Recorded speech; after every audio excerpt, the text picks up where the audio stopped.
Hi everyone, thank you so much for clicking on this video. I hope you are well. I hope you are having a great day. If this is your first time, my name is Mamri. I want to share an interesting interview about this young man that has made noise in Ghana and Africa as a whole. That we all talk about it and we are all talking about it still now. To be specific, on the 7th of January, the cancellation of the convention. YouTube has recommended this video to me this morning, and when I listened to it, wow, this guy has been announcing himself for a long time. And boy, oh boy, we were not paying attention to him. We were not paying attention to him at all. So he has to unmask himself. He has to do something dramatic for people to, realize what his position is about. Let's listen to this quick interview and I'll be back. Thank you so much. The African continent are usually not carried along in governance. The question is, how can the potentials of the youths be harnessed to make the continent successful? So joining us now on the show is Nana KWAME Bediako, a visionary industrialist and founder of New Africa Foundation. Great to have you, Nana. Let's talk about how young people in the continent can leapfrog Africa into that path of development, which is what we need. We want to reinvent Africa because Mama Africa is blessed. Thank you very much. I think first of all, what we need to do is to get rid of the biggest disease in Africa, which is fear. The youth are growing up with fear. Okay, people are having education and spending 21 years of their life only to realize after that there are no jobs, there are no vacancies. And this fear is eradicating their hope. I think hope is a very strong thing that Africans need. So the interviewer asked him that Africa is blessed. What should we do to lift Africa up from this poverty? And he said we have to get rid of the disease of Africa. And the disease is the fear that, the youth cannot do it. Only the elderly people can do it. No disrespect. And that is why he is forcing to do something about this disease that is disturbing us. It's a strong word, but he did apologize that it doesn't mean that those on power now cannot be there to advise us. They should be there to advise us, but not to rule us. That reminds me of a video I made a year or less, more than a year ago, about Mo Ibrahim Foundation. And the ex-president, President Obasanjo, if I pronounce his name well, if not, I'm sorry, the ex-president of Nigeria was there. And he said that the youth has to get involved in politics because the future belongs to them. They have to take the future. Otherwise, they will be there and they will be gone and nothing will be done. But they have passed their days. They have to hand over to the youth. They have to train the youth. Any leadership that cannot bring up a successor is no leadership. So all these qualification of leadership, I think we are begging the question. A leader must be a leader. So this guy is saying that, we have to eradicate the disease among us, the fear that we cannot do it. We have to take it by force. He said a lot of things. Let's listen to him again. Thank you. They are growing up with fear. Okay, people are having education and spending 21 years of their life only to realize after that there are no jobs, there are no vacancies. And this fear is eradicating their hope. I think hope is a very strong thing that Africans need. The youth are not underlined or probably being undermined with their own capacity based on the ability that they have. Now, Africans don't have any sort of platforms like industrialization. Our economy is based on foreign influence, and that is robbing the future of our children. Now that we have the biggest population, the youthful population in Africa, this is a source of labor force, and Africans need... What he said about our policies are based on foreign influence. We said that several times. We all know that because of colonization, the policies are put there and they refuse to remove them. Why do they refuse to remove them? Because they are scared.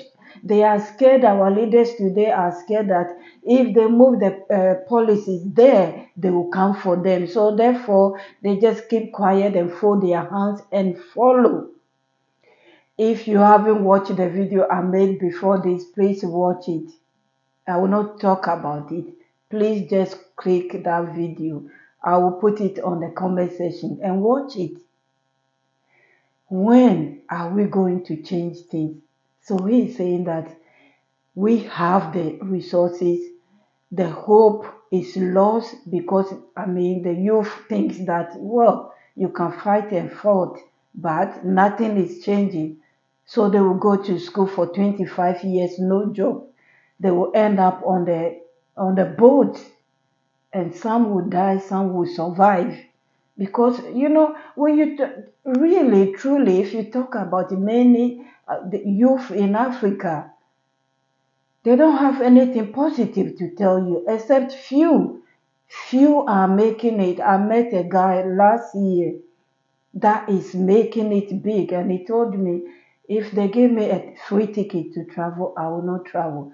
But these people are people that, to whom if you know someone, that's the system, to whom you know. If you don't know anyone, you keep, except God intervene in your way, then you become successful.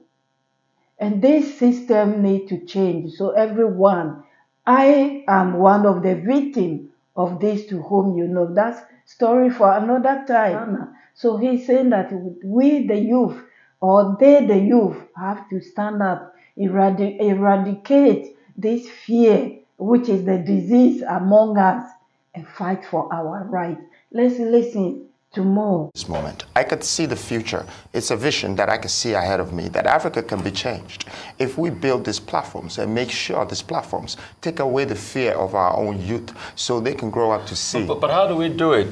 If I were to teleport you in time, I am sure that Osagyefo Kwame Nkrumah was just saying this in '63 when OAU started. But since then till now, nothing has been done. Concrete steps. How can we do this? Well, Osagyefo was saying this in his youthful days. That's what we keep forgetting, okay? The mind works better, smarter, and more active between your 20s and your 45. By the time you're 50, you're heading towards your accrements. So he was asked, how can we change the future? Because Dr. Kwame Nkrumah was saying this for a long time before, we know what happened to him. And still, things hasn't changed. What he said was, he was saying it before he get to his 50s. When you get to your 50s, all you think or talk about is your past. Not this. All you think about is your past. You don't look ahead for the future. Well, I'm looking ahead for my future. So the youth, we have to start from the beginning. And I believe in that. And for me, for example, that's why when I say more about the youth today, when it comes to talking about politics, I'm always about the youth. Let's listen to more, please. I'm sorry I have to react because YouTube will not allow me to play everything, so I have to react on this. And somebody asked before, why am I interrupting? This is the reason why. Thank you. Okay, I don't have a problem with old people. I think they're very wise to advise. But I don't expect people who have outlived their future to build our future. Africans need to give the youth the chance to build the future. The likes of Bill Gates, the likes of Zuckerberg, all of these people started their projects in their 30s and in their 40s, and we need to force to push our people there. We need African products to be in the Western world, just like how our music is taking over the world now. That's how our leaders should act. That's how we should let the youth go through. I think that we're being restricted, and I like the fact that you asked this question about the youth, because this is giving me the right platform to speak for the youth. Africans are restricting the youth to go past their potential. We need to give our youth that chance, and we need to build the platforms to support them. So I agree and disagree about what he said, that Africa youth are restricted from politics. They are not restricted. They are not just interested. They are not interested because what we do is we talk and talk, but we don't find the way and means that we can get there, that we can take over. Especially in Ghana, the youth will shout. Somebody left a comment. I know what that person means. They will shout and shout, but when it comes to do the deal, then they just went and no, we can't do that. So they are not restricting. Mo Abraham, after the former president, he said that the youth has to get involved. Mo Abraham asked, how can they get involved? How can they get involved when, excuse me, the older people are sitting on the throne? And somebody said they have to take it by force. They have to take it by force. I will look for that video and play a bit. Please allow me to be frank and with respect to many wonderful people around this room here. I'm going to speak in general terms. So nobody please take personal. Let us start by looking at the age issue. We're the only continent in the world where we have presidents at 90 years old starting new terms. I mean, you guys are crazy or what? We've seen people in wheelchairs, you know, unable to raise hands to standing for elections. This is a joke. People at 90 years old to lead us. To lead us where? To the grave? This topic has been discussed in the highest level. And yet still the youth can't hear about it. The youth can't do anything about it. He said that is why he has come. I'm sure Ibrahim Traore heard about that, and that's why he took the decision on his own. You have to be fearless, because if you are scared, they will get rid of you. Life is one. And life is one. That's why I'm doing what I'm doing now, because I'm someone who I'm very shy.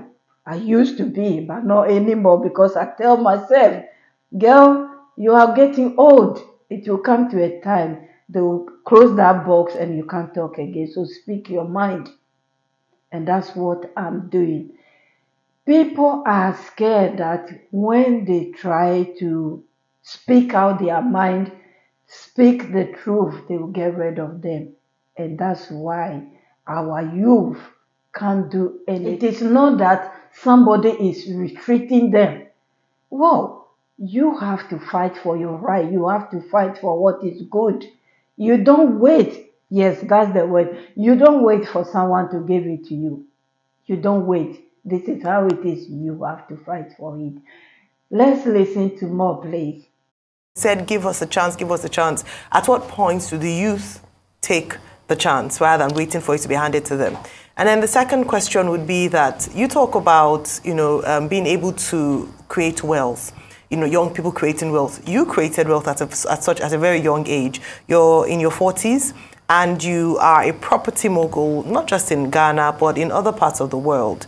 So share with us, against all odds, being able to be successful as an entrepreneur under this climate, against all odds, and the power that has given you with your voice.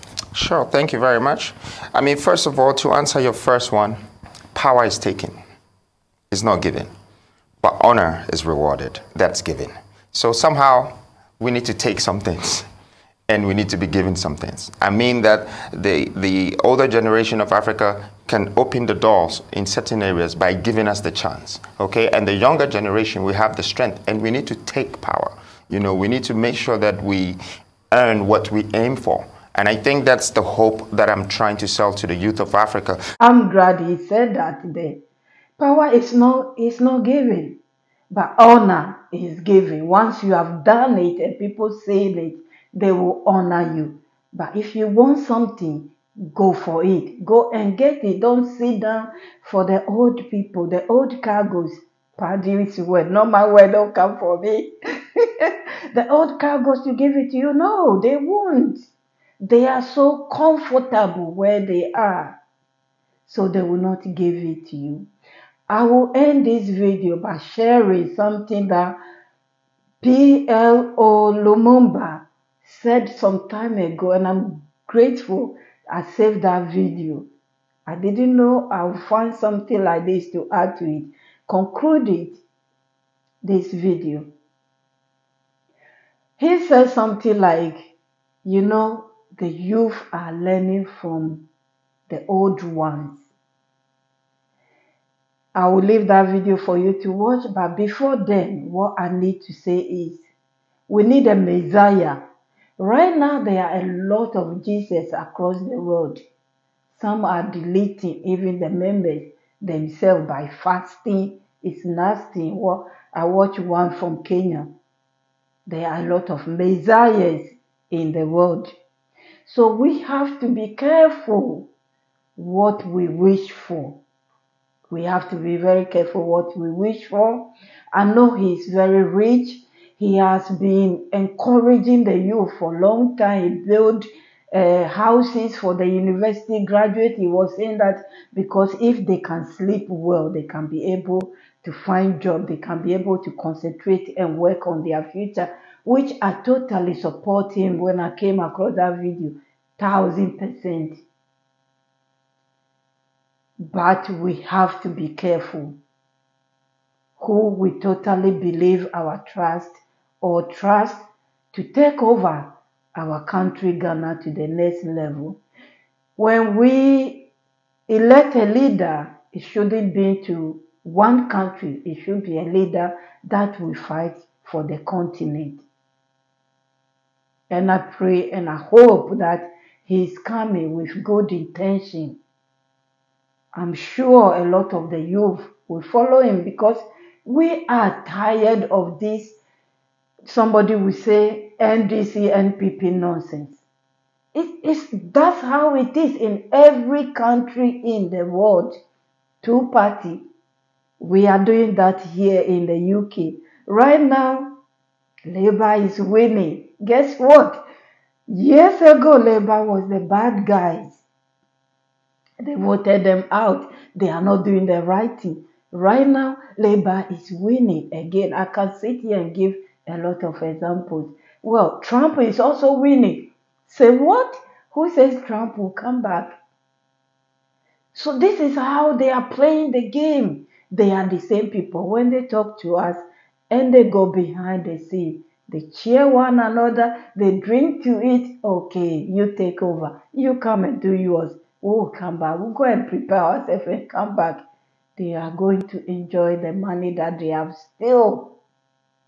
And no one is held responsible.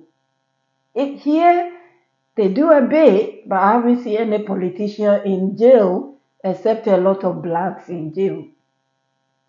In Africa, they don't even take them to court or anything or even call a committee and talk about it. No. They go scot-free. So let's hope and pray that our young leader that is coming, he will lead our youth to the right direction because that's their future. That is their future. And they deserve to steer this boat to every direction that is possible to make Africa great. We just have to be careful though. Let's listen to P.L.O. Lumumba's words when it comes to the young ones. Thank you so much, and I will see you soon. Bye-bye. Are the leaders of tomorrow. What is the impression? What kind of impression do you get about young people's approach to fighting corruption? You know, there was a time when I believed naively, of course, that the next generation is a generation that will be slightly better than our generation. But I'm quite clear in my mind that holding all factors constant, the younger generation is, in my view, even more dangerous to Africa. Oh dear. Because they have learned from the older generation. Remember the age-old saying that when mother cow is chewing cud, baby cow, namely the calf, is watching very keenly. The next generation of Africans is waiting for the opportunity to be thieves. And a recent survey in Kenya demonstrated that over 40% of young people think that there is nothing wrong with corruption. The only thing that they think is wrong is to be arrested.